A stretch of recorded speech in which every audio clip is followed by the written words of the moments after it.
My name is Audrey John, and 3 hours ago I was about to sign away $2 million to my own family.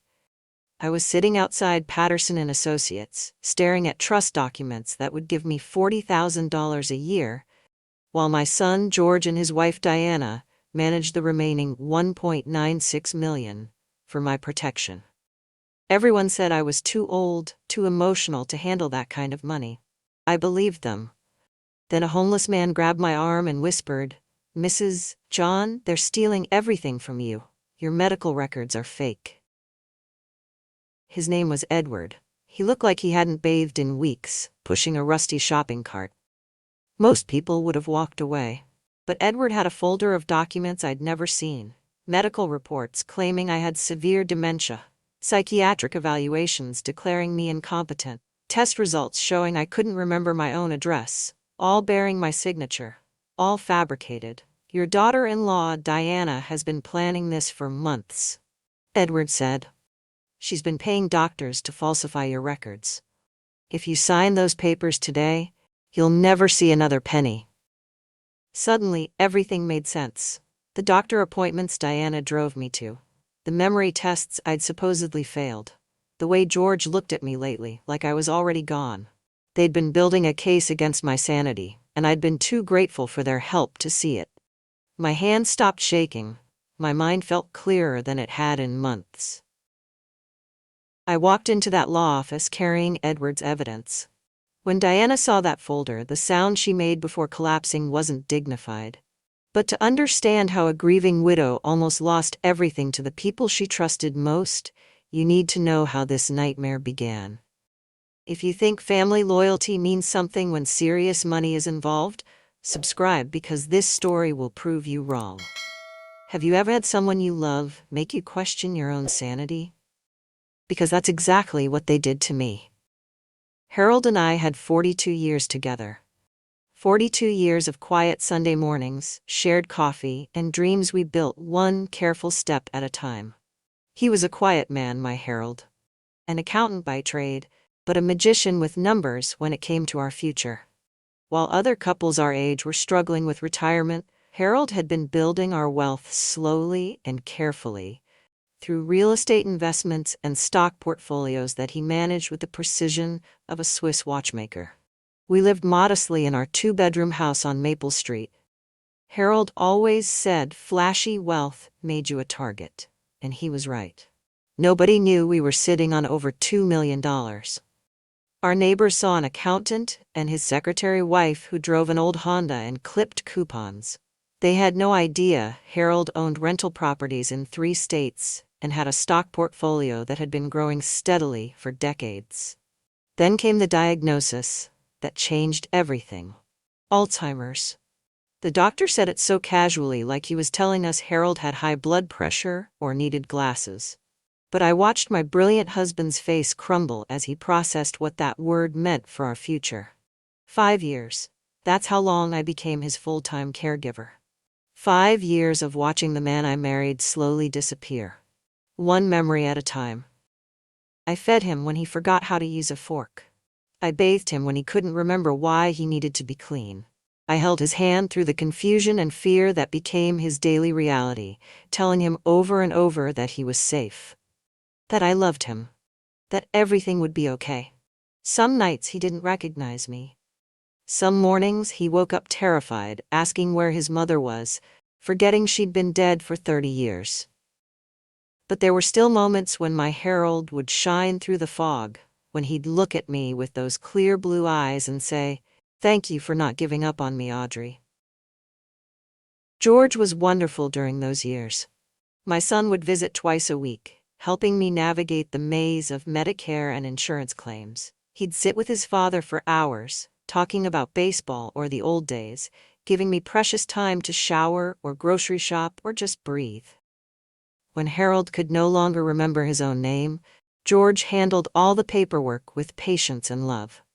Diana was sweet too, in her own way. She'd bring dinner sometimes, casseroles that could feed us for days, homemade soup when Harold was having trouble swallowing. She'd sit with me at the kitchen table after Harold was asleep, listening to me worry about medications and doctor appointments and whether I was doing enough. "Mom, John," she'd say in that gentle, concerned voice, "you're exhausting yourself. You're doing the work of 3 people. You need help. We're all worried about you." I was touched by her concern. Here was this young woman who'd married into our family, showing more compassion for Harold's condition than some of his own relatives who'd stopped visiting once the disease got too depressing to watch. Harold died on a rainy Tuesday morning in October. Peaceful at home, exactly how he'd wanted to go. I was holding his hand when he took his last breath, and I swear I felt his spirit leave his body. After 5 years of fighting that terrible disease, my husband was finally free. The funeral was beautiful. George spoke about his father's dignity and strength, how Harold had faced his illness with grace and courage. Diana held my hand during the entire service, whispering that I wasn't alone, that they would take care of me now. I was so grateful for their support, so grateful to have family who loved me, who wanted to help me navigate this new chapter of my life as a widow. I had no idea they were already planning my destruction. Looking back, I can see the signs I missed. The way Diana took photos of Harold's office for memories but focused on his financial files. How George started asking detailed questions about Dad's investments and insurance policies. The gentle suggestions that maybe I should let them handle the complicated stuff while I grieved. But in those raw days after the funeral, when I could barely remember to eat or sleep, their concern felt like love. Their offers to help felt like a blessing. Their presence in my life felt like salvation. I thought I was lucky to have such caring family members. I thought I was blessed that they wanted to protect me from the burden of managing Harold's complex financial legacy. I was wrong about everything. The first red flag should have been how quickly they wanted to help with Harold's affairs. Before Harold was even buried, Diana was in his office organizing files, making copies of everything. George took Harold's laptop that same day. "Don't worry about this, Mom," George said. "Dad's investments are complicated. Let me handle the financial stuff while you grieve." I was relieved. Harold had always managed our money, and learning about stock portfolios felt overwhelming. So I said yes. That was my first mistake.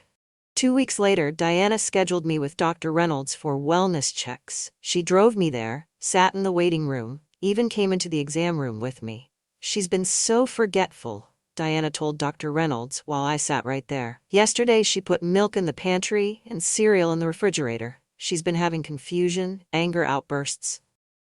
None of it was true, not one word. But Dr. Reynolds wrote it all down. When I tried to correct her, Diana patted my hand. "Mom, remember? We talked about this in the car." I hadn't said anything like that. But the way she said it, so patient and loving, made me doubt myself. The memory tests came next. Routine cognitive assessments for widows your age, Diana called them. Questions designed to make anyone seem confused. What day is it? Who's the president? Count backward from 100 by sevens. I answered every single question perfectly. I walked out feeling confident that someone finally had proof my mind was working fine. 3 days later, Diana called with the results. "Oh honey, I'm so sorry. You scored in the severe cognitive decline range. You couldn't remember basic information." That was impossible. I'd answered everything correctly. But she had reports, official documents showing I'd failed miserably on tests I knew I'd passed. Medical evaluations documenting confusion I'd never experienced. All lies. All fabricated. But I started to believe them. 3 months ago, George and Diana presented their perfect solution to my memory problems. They came with briefcases full of official-looking paperwork, spreading documents across my kitchen table like they were dealing cards. "Mom, we've seen what happens when elderly people try to manage large estates," Diana explained.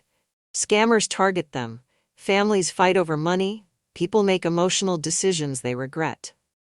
The trust would pay me $40,000 a year while they manage the remaining $1.96 million for my protection."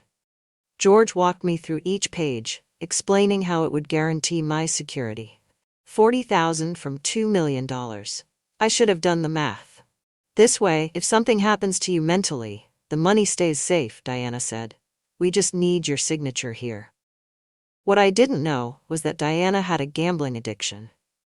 $300,000 in debt from online poker, sports betting, loans from dangerous people making threats. They'd already been stealing small amounts, forging my signature on withdrawals. But they needed legal control for the real money. The investment accounts, rental properties, bonds that required my authorization. The trust wasn't protection. It was a license to steal everything Harold had worked 40 years to build. Can I think about it? I asked. George's face tightened. Mom, with your recent test results, waiting isn't smart. What if your condition gets worse? Your memory episodes are getting more frequent, Diana added. What if you forget we had this conversation? I was reaching for the pen when my phone rang.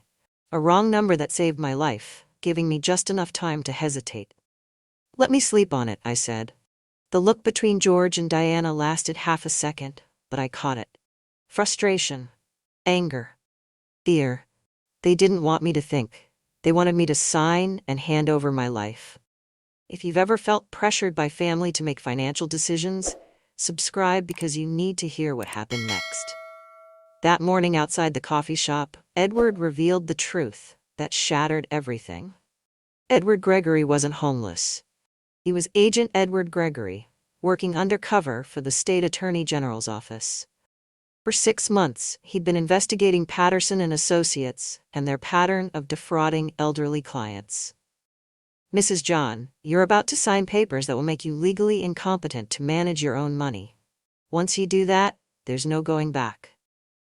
He'd been documenting everything. The payments to Dr. Reynolds, the forged reports, the shell companies Diana had created to hide stolen money. He showed me the real medical reports, not the fake ones claiming I had dementia, but documents proving Diana had paid Dr. Reynolds $50,000 to falsify my records.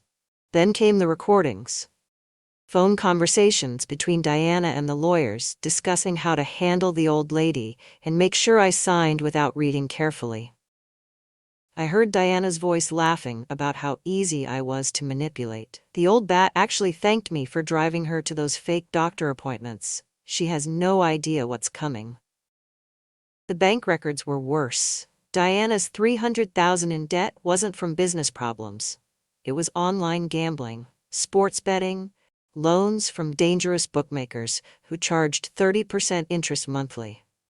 She owes money to people who break legs when they don't get paid, Edward explained. She needs your inheritance now.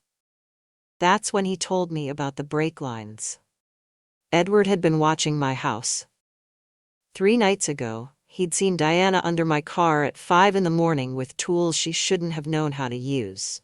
Your brake lines have been tampered with, scored, cut partially through. They'll hold for normal driving, but at highway speeds they'll fail catastrophically. Diana hadn't just planned to steal my money, she'd planned to kill me for it. The woman who'd held my hand at Harold's funeral had been planning my murder. After Edward showed me those photos of Diana under my car, we had to move fast. The brake line sabotage proved she was escalating. If the trust plan doesn't work, she's got a backup, Edward explained. Your death would trigger a different inheritance structure, where George gets everything immediately. No waiting period, no restrictions. We called the police, had my car towed to a certified mechanic who confirmed exactly what Edward suspected. The brake lines had been deliberately scored, not enough to fail immediately, but enough to fail catastrophically at highway speeds when I needed to stop quickly. I thought about the route Diana had insisted I take to the law office. The highway with that steep hill coming into town where I'd need to brake hard. She'd even offered to drive me, then conveniently remembered she had an important appointment at the same time. I could have died driving to that meeting.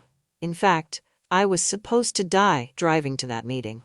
Agent Gregory arranged for backup officers to be stationed around Patterson and Associates, hidden and ready.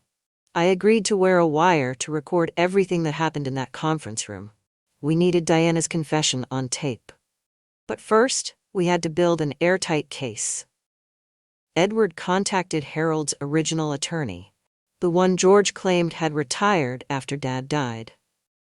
Turns out Robert Chen hadn't retired at all. He'd been forced out after refusing to participate in the fraudulent trust scheme. "Mrs. John," Robert told me over the phone, "your husband left very specific instructions about his estate. He never wanted any restrictions on your access to the money. He said he trusted your judgment completely, and anyone who tried to limit your control was probably trying to steal from you."